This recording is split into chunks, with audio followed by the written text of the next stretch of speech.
Here's a quick tip when it comes to importing an image sequence when Premiere Pro or After Effects is having a hard time finding all of your images. So right here, I have a stop motion sequence. You can see over here on the right where my little Pez candy is moving around. And if I go to import this into Premiere Pro, I should be getting, let's see, 29 files. Sometimes though, it won't pick up 29 files because it gets a little confused about the naming. Sometimes these have different names, and yeah, it doesn't always work perfectly. So here's a little trick. What you can do is go on your computer to where those files are and highlight them all with a Command A or select all.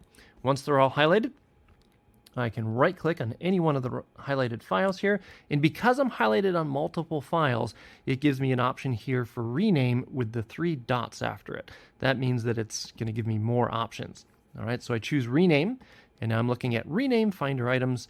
And right here, it'll say custom format photo, like that's instead of IMG, whatever, it's going to show up as photo.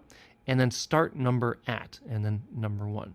Over here, we're going to choose after name. That's the default, but we do want to make sure it's after, because sometimes if you choose before, it won't work. So let's make sure it's after. And this is what it's going to look like. So each one of those photos, instead of being, img_5093.jpg, that is now going to be photo1.jpg. Won't change the actual picture, just changes the name. All right, so now we're set over here. I just hit rename and give it a second. It might take a couple moments for that to work.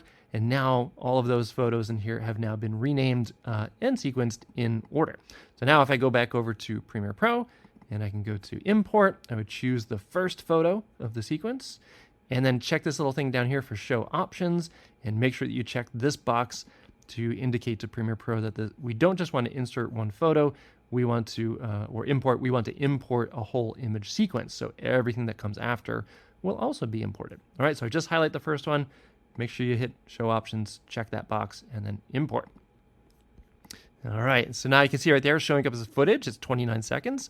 I could drag it over here to make a sequence. And yeah, there we go. Now I have my full image sequence over here. And I think I mentioned this somewhere else too, but if you're noticing that your motion is too fast, keep in mind you could always right click and then go to speed and duration, and you could try to drop this down. So there we go. When I drop that speed to 50%, now my sequence is twice as long. Yeah, I might even be able to slow it down a little bit more. But anyway, this is very useful. Once it's in here, we don't want the animation to be choppy, but we can certainly change this a little bit in order to make sure that it's not too fast. Yeah, that's pretty good for what I'd be looking for. But anyway, hope this is helpful for you. Good luck.